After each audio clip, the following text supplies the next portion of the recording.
آداب جمعة أوفا إيجتشو كيتتي الله جل جلاله أكنما جنتك غوتو صومني جنتك غوتو دابتي سيغل ميسا وغوتو مال ولينجتشو ترترامك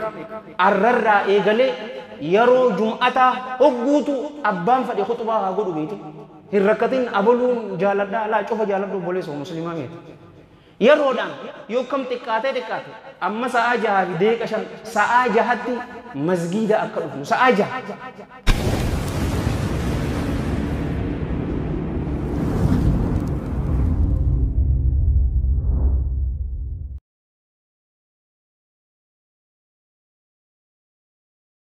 ofiinaa godhaa isiniin jechaati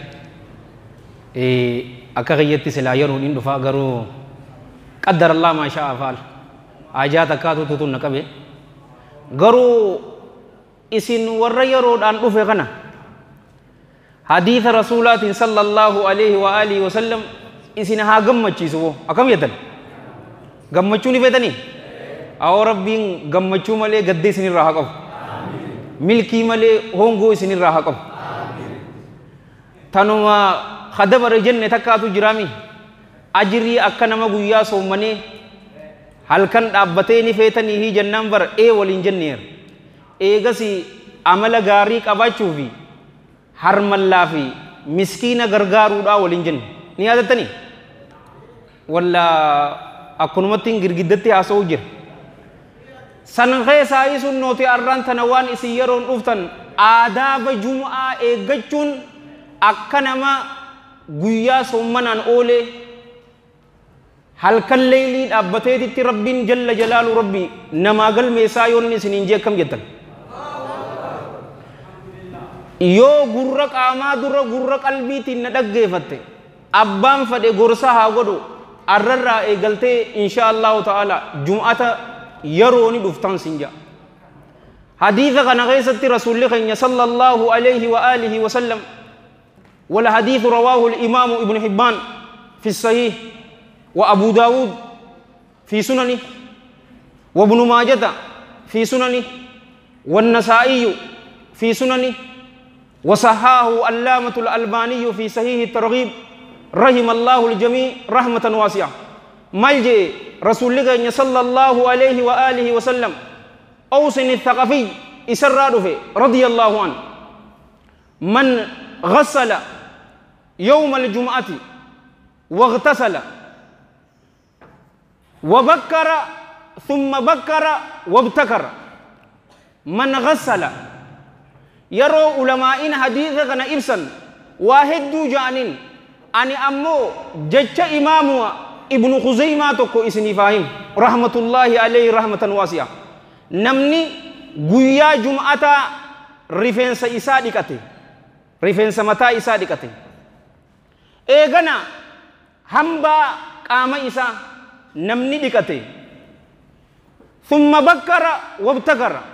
tanaas ma'anaa biraa ja'an an akkaan isiniin je tanuma isaa isin yaa'im ta isaa sanii tutuutu haqa qunnamee akka allaamatul albaaniin jeetti xayyaba allaahu taraa juma'a yeroodhaan ka dhufe je yooka juma'a khuxubaa duraa ka dhaqqabate yeroo imaamtichi khuxubarra bahee ta duraa dhaqqabate wabtakaraan taana ammoo yeroodhaan ka dhufe wamashaa walam yarkab miila isaatiin ka dhufe ammas walam yarkabiin tawkiida beeke miilaan dhufnaan yaabbiidhaan hin dhufne bar garuu rasuulli sallallahu alaihi wa alihi wa sallam tawkiida dubbii jabeessuu fi miila isaatiin deemaa ka dhufe ka yaabbii hin yaabban موتر هاتات باجاج هاتو فرد هاتو وان فدي هاتو ودنا من الإمام ودنا إلى الإمام جيشو إمامتي كدي هاتي فاستمع ولم يلغو خطبة كدق جيفتي ولم يلغو جيش كفا هنتهين يوكا وانو مكفا هنتهين كهين هجني نمان أدبردو يرو خطبة إمام تيشي أدبردو جيشو نمان انجرتو بيغي taa'i jechuun namaan hin jirtu mobaayil isaatis ka hin lallayne joollee isa jirtuunis aboo usii dhaggeeffadhu ka hin jennin na wajji lakkaa'u jirtanii nama guyyaa jum'ataa mataa isaa dhiqatee eegana hambaa qaama isaa dhiqatee yeroodhaan ka dhufe khutubaa duraa ka dhaggeeffate miila isaatiin ka deeme ka yaabbii takka hin yaabbanne imaamatti ka dhihaate khutubaadha ka dhaggeeffate khutubaa san keessatti ka hin taphanne kaana lahu mindaan isaa maali wanta na cufaatu yoo goone isaaf tahaadhaa jee maltu isaaf tahaadha amalu sanatin hujiin ganna takka isaaf tahaadha siyaamuhaa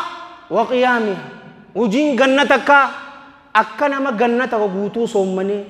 akka nama ganna takka guutuu leylii dhaabbatee isaaf tahaadha jee boo maal jettan hadiisa kana ganna takka guutuu a'azzaka Allah dardara meeqa miskiina amma hadiisa kanarra kutubaa maayirra dhufe zinjaabir jilsatul istiraaha irratti dhufe aadaaba jum'ataa qofa eeggachuu keetitti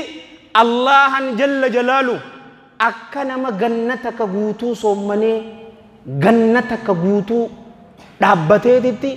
sii galmeessaa tarkaanfiin ati mana keetirraa tarkaanfattee dhufte yoo lakkooyte hoo yoo 500 taate 500 baay'isuu 10 ni beeke beete wal hasanatu bi ashri amthali haadha miti haya 10 san baay'isuu ammas guyyaa 360 mee kalkuleetaan na gargaara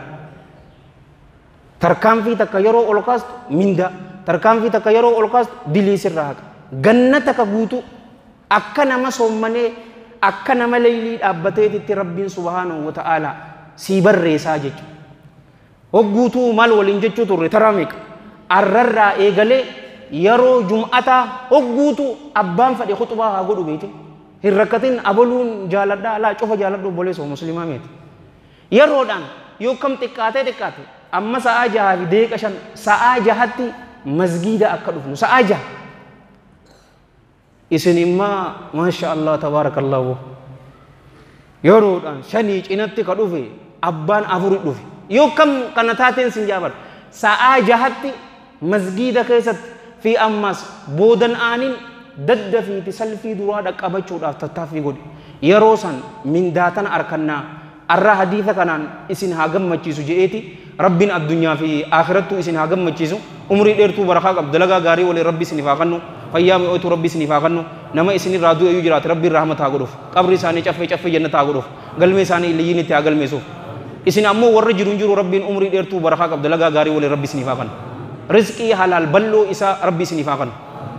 warra amantaa islaamaatiin dhaabbate rabbi isin haa godhu warra amantaa islaamaatiin taa'e rabbi isin haa godhu warra amantaa islaamaatiin ciisu rabbi isin haa godhu اللهم صل وسلم وبارك على سيدنا محمد وعلى جميع المرسلين واخر دعوانا ان الحمد لله رب العالمين والسلام عليكم ورحمه الله وبركاته